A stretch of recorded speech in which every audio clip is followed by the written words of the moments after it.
Zapraszam Cię na relację z imprezy, która miała miejsce w zeszły weekend. Była to prezentacja zdjęć i opowieści z lądu afrykańskiego. Główną gwiazdą wieczoru była Polka wśród Masajów, która uraczyła nas swoją obecnością. Również specjalnie z Holandii przyjechał do nas Łukasz Żur, który samotnie przejechał Madagaskar na rowerze oraz sporą część Tanzanii. Tam w Tanzanii, w Aruszy go poznaliśmy. Oczywiście był również jako prelegent Maciek Zygmunt, z którym wspólnie odbyliśmy tą wyprawę do Afryki. No i ja oczywiście dorzuciłem też języczek uwagi do całej prezentacji.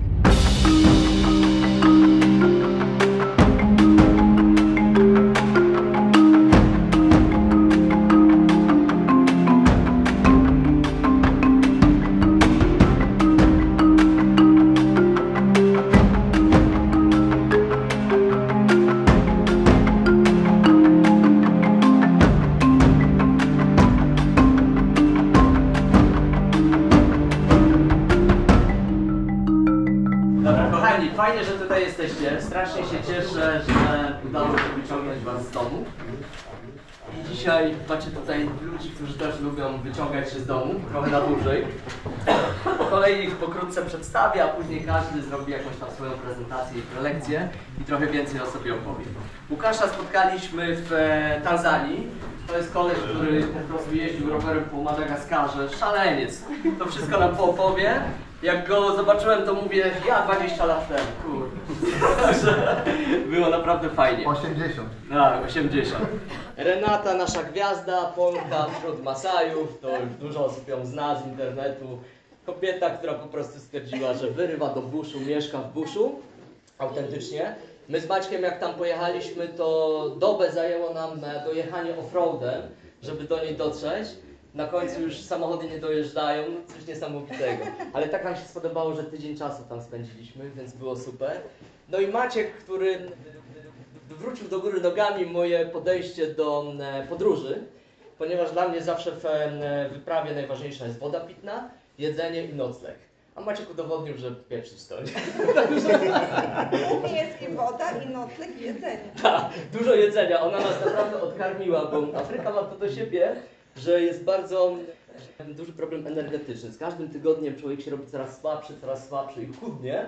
I myśmy gdzieś tam na etapie naszej podróży trafili do Renaty i ona nas naprawdę odkarmiła i to było super. Ja zmontowałem parę dni temu filmik przedstawiający prelegentów i Łukasz do mnie pisze na WhatsAppie. Tak sobie obejrzałem ten filmik i stwierdzam, że my wszyscy jesteśmy zdrowo pojebani. No, to jest prawda. Więc jest tutaj 4 ludzi, którzy naprawdę przekraczają granice, robią rzeczy szalone. I jakby idea tego pokazu jest nie taka, żeby Wam pokazać lwa czy żyrafę, ale jeżeli chociaż jedną osobę zainspirujemy do tego, żeby ruszyć w świat i pieprzyć zasady, to będzie naprawdę fajnie. Jest jeszcze jedna osoba, która do nas idzie z prelegentów, tylko że jest taki problem, że dojdzie za jakieś 20 lat. Nie? To jest ten koleś, którego spotkaliśmy w Afryce i on rzeczywiście idzie już od 2 lat, codziennie idzie, przeszedł całe RPA, teraz jest gdzieś w połowie Zimbabwe? W połowie Zimbabwe. I no obiecał, że przyjdzie do Polski, nie? Tylko że patrząc na tempo trochę mu to zajmie. Dlaczego go pokazuję? Dlatego, że ten człowiek pokazuje, że naprawdę można żyć tak jak się chce, kompletnie. Po prostu w ogóle łamiąc wszelkie standardy, wszelkie stereotypy i tak dalej, więc no takich ludzi spotykamy, takich ludzi przyciągamy, to jest super, nie? Także zapraszam na prezentację, zacznie Łukasz i później, organizacyjnie to będzie wyglądać tak, że zrobimy to w ten sposób, że powiedzmy 20 minut zrobi plus minus Łukasz, później my z Maćkiem z 40 minut opowiemy o naszej wielkiej afrykańskiej przygodzie, no i nasza gwiazda na koniec tam opowie o życiu Masajów, z tym Was zapozna. Później zrobimy przerwę na kawkę, herbatkę, papieroska, co tam sobie życzycie. I później dla tych, którzy chcą, zostajemy pytania i odpowiedzi, więc walcie z sali, odpowiemy na wszystkie pytania, a skład jest taki, że no naprawdę to są podróżnicy. Maciek przejechał, zrobił przez 2 lata wyprawy dookoła świata. Najśmieszniejsze jest to, że ja się dowiedziałem o tym Dopiero po powrocie. Myślałem, że biorę gościa, którego można złamać i mówię, kurde, no już jest tak hardkorowo, a ten facet daje radę, nie? Co jest grane? A jednak się udało, także naprawdę fajny skład i mam nadzieję, że będziecie się fajnie bawić. No i co? Zaczynamy od Łukasza, a ja się ładnie. Dobra, to na początek powiem coś o sobie, jakie podróże odbyłem w swoim życiu. Także moja taka pierwsza szalona podróż to była w 2010 roku. Pojechałem do Tunezji, tam trwała wtedy arabska wiosna. Ja sobie wymyśliłem, że przyjadę do Tunezji samochodem. Tylko, że było to wtedy niemożliwe jako samemu, także poznałem lokalną dziewczynę, która powiedziała, że mi z tym pomoże, że pojedzie ze mną. Tylko problem był taki, że ona była muzułmanką. Także poznaliśmy lokalną policję i zaręczyłem się z nią tak jakby fejkowo. I zrobiłem tą podróż, udało mi się to zrobić, dojechałem do połowy Tunezji, wróciłem szczęśliwie do domu. Chociaż rezydentka powiedziała, że jestem nienormalny i ona nie chce mieć ze mną nic wspólnego. Druga moja taka podróż to był Wietnam. Pojechałem do Wietnamu, kupiłem tam motor i przejechałem cały Wietnam dookoła i skończyłem w Kambodży, na wyspie Koh Rong. A trzecia moja podróż to jest poleciałem do Izraela, czyli jednego z najdroższych krajów na świecie. Miałem 100 euro ze sobą i spędziłem tam cały miesiąc, pracując za jedzenie, pracowałem na farmie oliwek, spałem w stajni, no i różne takie dziwne rzeczy. Przeżyłem tam atak terrorystyczny, byłem w Palestynie, również spałem pod namiotem w Palestynie. Także no takie hardkorowe podróże. A teraz zacznę o mojej podróży ostatniej do Afryki. Skąd się w ogóle wziął pomysł na tę podróż?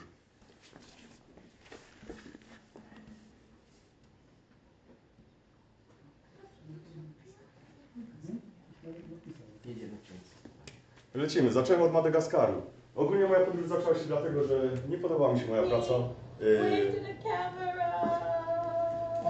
To są moi znajomi z podróży. Tam była Zenta, która będzie bardzo ważną osobą w tej podróży, która miała duży wpływ. Ogólnie nie miałem pomysłu na tę podróż. Tą podróż napisało życie i ludzie, których poznałem po drodze. Zacząłem od Madagaskaru. Poleciałem na Madagaskar, mieliśmy robić go na motorze. Ale niestety już 2 dni przed wylotem okazało się, że moja towarzyszka, która chciała zrobić tę podróż, nigdy nie siedziała na motorze w życiu. I wypożyczyła motor 2 dni wcześniej na Mauritiusie i zadzwoniła mi, że po 100 metrach pomyliła hamulec z gazem i uderzyła do samochodu i że ona ogólnie nie chce tego robić, że no nie da rady. Także mówię, dobra, i pomyślałem, kurczę, ta dziewczyna jest tak samo jebnięta jak ja. Musimy zrobić to razem, tą podróż. I spotkaliśmy się na lotnisku w Madagaskarze i pojechaliśmy busem do Morondawy. Morondawa to jest piękne miejsce, gdzie są baobaby. O, tu możesz zatrzymać, bo to jest ważne. Ja będę zatrzymywał. Tak. Polecieliśmy do Morondawy, zobaczyć baobaby i uznali, że będziemy jedli bardzo lokalnie. I stołowaliśmy się w takiej kuchni, zjedliśmy tą piękną rybkę i niestety, no, sobie nie przypuszcza się, jak się to skończyło. Ja się rozchorowałem, to było jeszcze takie zabawne, bo wieczorem poszliśmy na imprezę z lokalnymi ludźmi, skończyliśmy o 2 w nocy, a o 3 jechaliśmy na te baobaby. No ja obudziłem się oczywiście ledwo żywy. No i Ania była dużo młodsza ode mnie i śmiała się ze mnie, że Łukasz, ty nie możesz tak imprezować ze mną, bo ty jesteś stary już i po prostu musisz już trochę przystopować. Ale po prostu no, nie było problemu alkohol, tylko ta ryba. Mi po 2 dniach przeszła ta choroba, ale rozchorowała się moja towarzyszka, którą pokarało. No i uznaliśmy, że jakoś pojedziemy dalej. Chcieliśmy się dostać do Fianarantsoa. To jest nasze auto, którym jechaliśmy na baobaby. Chcieliśmy dostać się do Fianarantsoa, tylko że drogi na Madagaskarze to jest po prostu tragedia. Już nigdy nie będę narzekał na polskie drogi. Może dlatego, że nie mieszkam w Polsce. Tam po prostu 600 km jechaliśmy 17 godzin. I po 17 godzinach mieliśmy mieć przesiadkę na kolejnego busa, którym mieliśmy jechać dalej na południe jeszcze całą noc. No ale niestety Ania już była w tak złym stanie, że zostaliśmy na tym przystanku, bo nie była w stanie jechać dalej. Była godzina 23, nie mieliśmy gdzie spać. Madagaskar jest dosyć niebezpiecznym krajem. I poprosiliśmy panią na przystanku autobusowym, to było takie małe biuro podróży, czy możemy spać po prostu w tym biurze. No i ona się zgodziła, że okej. Na drugi dzień pojechaliśmy do Fianarantsoa i tam Ania poszła do lekarza. I tutaj opowiem wam, jak działa służba zdrowia na Madagaskarze. To jest również bardzo wesoła sytuacja. Ania poszła do lekarza w poniedziałek o 10, chciała sobie zrobić badania krwi. Ale lekarz powiedział, że wiesz co, już jest 10, ja jestem zmęczony, przyjdź jutro koło 11. Ania przyszła we wtorek o 11 i już była ledwo żywa, bo już 6. dzień wymiotowała. I mówię temu lekarzowi, przyszła o 11, aha, pielęgniarka mówi, że lekarza nie ma jednak dzisiaj. No ale ona tam zaczęła haję robić i w końcu ten lekarz skąd się wyłonił.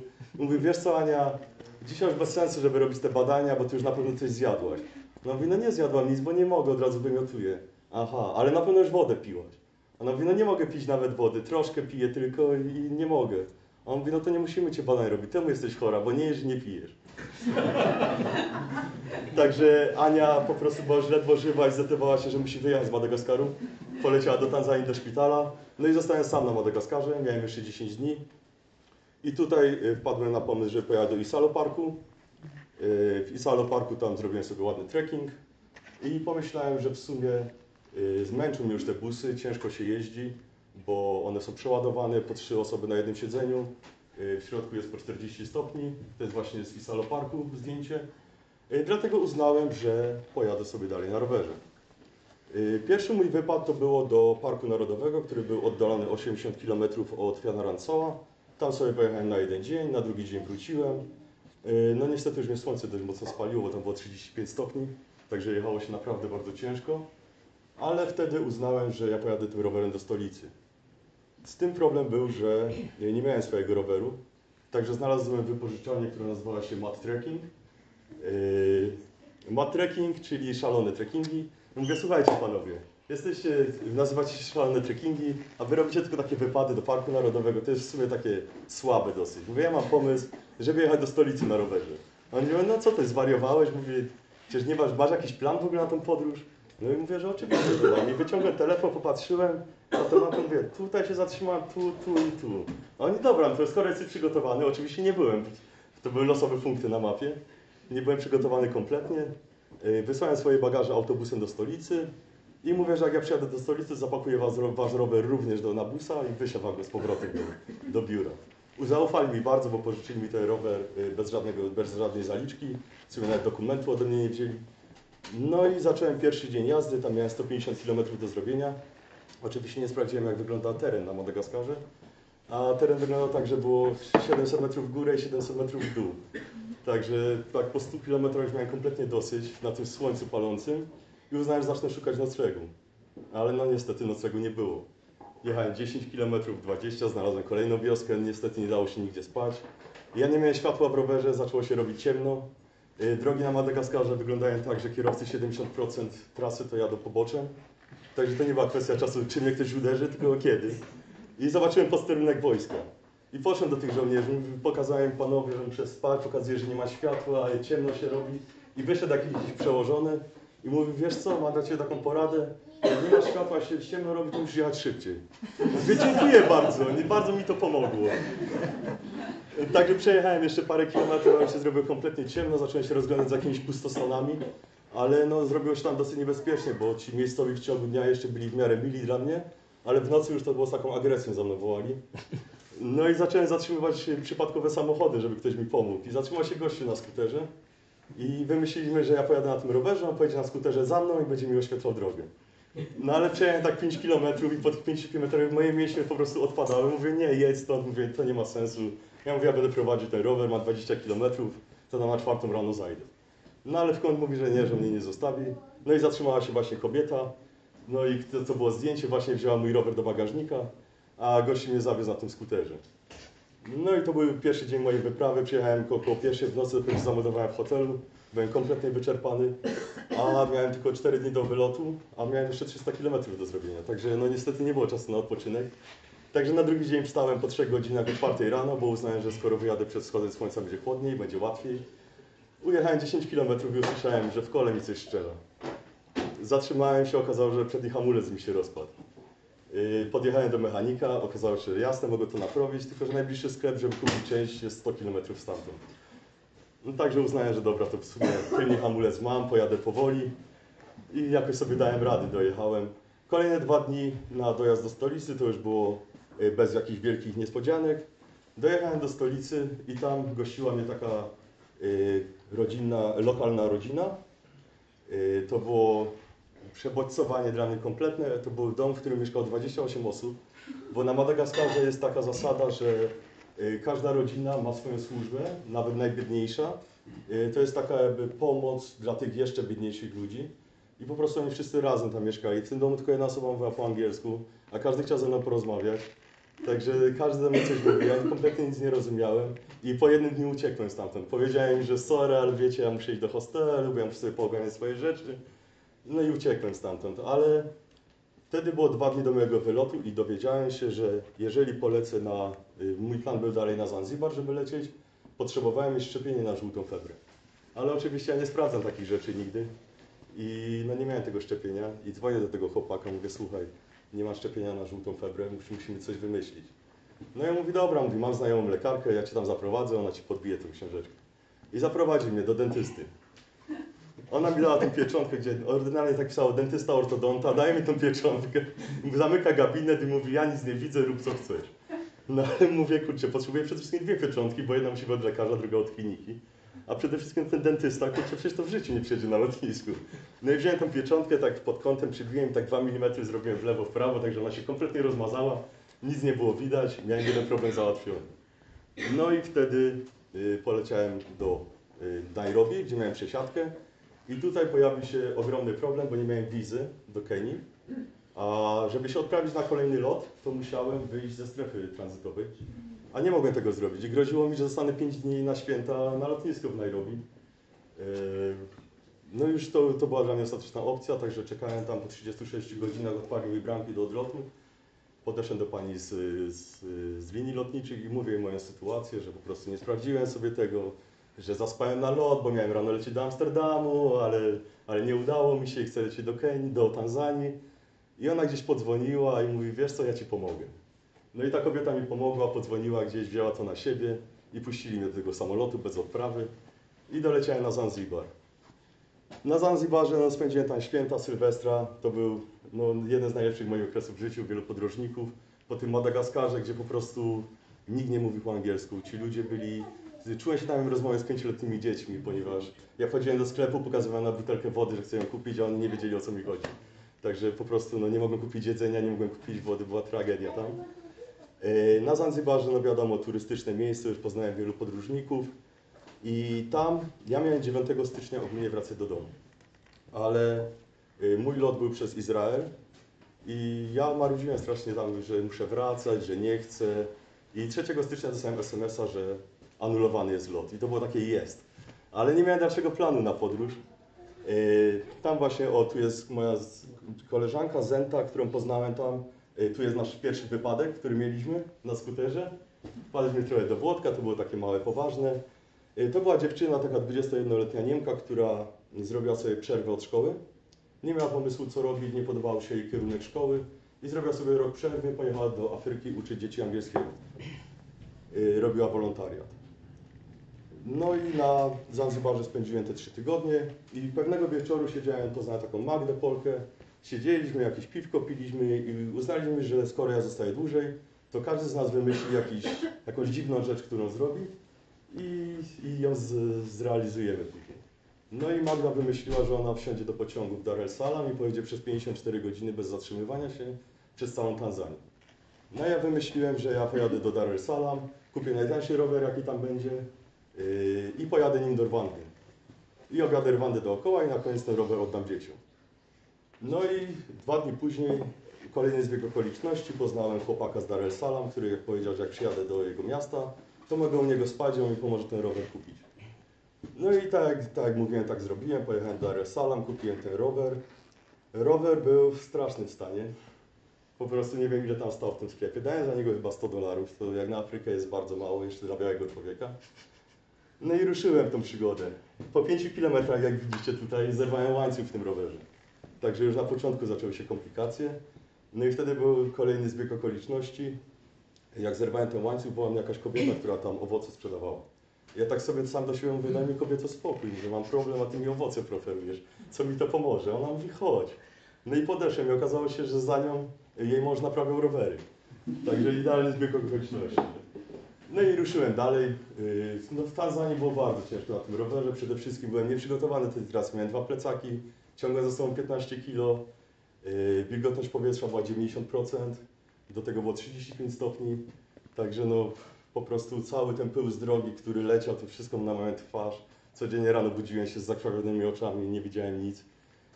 Ale no powolutku jechałem, ale gdzieś tam w stronę Luszoto, dojechałem do Luszoto i uznałem, że jednak nie dam rady dojechać do tej Rwandy, że to jest ponad moje siły.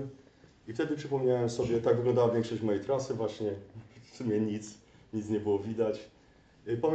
Przypomniałem sobie o tej dziewczynie z Niemiec, która robi wolontariat w tej Aruszy i skontaktowałem się z nią i mówię, że ja przyjadę do Ciebie na tym rowerze, zakończę moją podróż w Aruszy i oddam ten rower Twoim dzieciom do szkoły. No i tak jak mówiłem, tak zrobiłem. Po drodze tam jeszcze zwiedziłem parę miejscowości. Dojechałem do Aruszy i tam poznałem właśnie chłopaków, Maćka, Marcina. Spotkaliśmy się w hostelu i miałem również kończyć tą podróż, ale wtedy ta dziewczyna z Niemiec się mnie zapytała, czy ja bym nie chciał z nią na kawałek z 2 tygodnie pojeździć, bo ona jest młoda, ona się boi sama po Afryce jeździć. No mówię, że w sumie miałem pracę zaczynać, ale mówię, praca poczeka, także zostaję dłużej w Afryce. No i pojechaliśmy z powrotem.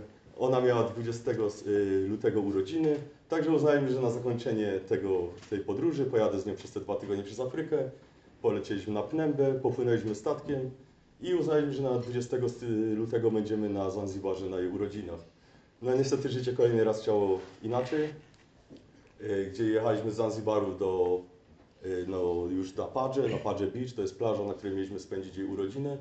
No zdarzyła się najtragiczniejsza rzecz w moim życiu podróżniczym. Mieliśmy czołowe zderzenie z innym busem, z ciężarówką. No niestety były ofiary śmiertelne. Ja miałem całe szczęście, miałem plecak z ubraniami, także w czasie wypadku się nie zasłoniłem i jakoś mnie to uratowało. No ale moja koleżanka niestety miała złamane biodro w 2 miejscach z przemieszczeniem. Miała szczękę złamaną w 2 miejscach, zęby straciła, miała uraz mózgu. No ta dziewczyna po prostu, to był tragiczny widok. Ja widziałem, jak ona patrzy na mnie z błagalnym wzrokiem. Krew jej leciała z ust. No ja ją wziąłem na ręce i zawiozłem do szpitala. Ale ja tak naprawdę tej dziewczyny nie znałem. Ona straciła przytomność, a trzeba było załatwić jej ubezpieczenie. I no nie wiedziałem, co robić, ale na szczęście ona na chwilę się ocknęła, poprosiłem ją, żeby mi odblokowała swój telefon. No i skontaktowałem się z pierwszym kontaktem, która miała na WhatsAppie. Dodzwoniłem się do jej brata, opisałem mu sytuację, co dla niej było również dziwną sytuacją, bo dzwoni jakiś gościu z Polski i mówi, że podróżował z ich córką, że ona jest w szpitalu i oni muszą wszystkie dane swoje wysłać. No ale ostatecznie zaryzykowali i wysłali mi wszystkie dane, także załatwiłem to tam w tym szpitalu. No ale niestety ona była w ciężkim stanie, potrzebowała pilnie transfuzji krwi i ten szpital w Zanzibarze nie mógł jej pomóc. No i wtedy z pomocą przyszła nam niemiecka ambasada i niemiecki ubezpieczyciel. No ja wtedy musiałem podjąć najcięższą decyzję w moim życiu, ponieważ problem był taki, że był samolot już czekał na nas prywatny właśnie w Kenii z lekarzami, którym nas po nas miał lecieć, ale ktoś musiał zgodę podpisać na ten lot. Jej rodzice byli w Niemczech, także no, to nie wchodziło w grę. I byłem jedyną osobą, która gdzieś ona kojarzyła w okolicy. I za pomocą właśnie ambasady niemieckiej rodzice ustanowili mnie takim opiekunem prawnym dla tej dziewczyny. No ja podpisałem zgodę na ten lot, gdzie zagrażało to jej życiu. No i na szczęście udało się wszystko. Dolecieliśmy do tej Kenii. Tam przyjęli ją w szpitalu, była operowana. Nie wiem, czy to w czas? To już jest połowa. Po tej opowieści nikt swoich dzieci nie puści już do Afryki. Ale skończyło się wszystko fajnie i właśnie jak widzieliście jeszcze na zdjęciu w tym wypadku motorowym był Chris, to był też również Niemiec, który był pastorem. I ja się dowiedziałem później, że on też jest w Nairobi. I odwiedziliśmy tą właśnie Zentę na intensywnej terapii we dwójkę. I mimo takiej sytuacji, jaką ona miała, że była naprawdę w złym stanie, jej radość była niesamowita, jak to zobaczyła, że my dwaj śmiała się, że moje chłopaki w problemach od wypadków przyszły mnie odwiedzić. No na pewno cieszyła się, że miała wsparcie cały czas do końca. I no wszystko dobrze się skończyło, jej mama przyjechała. Słyszałem takie najpiękniejsze słowa w swoim życiu, bo jej mama powiedziała, że ja miałem swojego anioła stróża podczas wypadku, ale że jestem aniołem dla ich rodziny, że uratowałem jej córkę. No i no tak się zakończyła niestety pechowo trochę ta podróż, ale mimo tego byliśmy mega szczęśliwi. Zrobiliśmy to, co kochamy, zdarzył się wypadek, ale to się może zdarzyć wszędzie. Także proponuję Wam, żeby również wyjść ze strefy komfortu swojej. Nie musi to być koniecznie podróżowanie. Pomagajcie innym i bądźcie po prostu szczęśliwi. Dziękuję.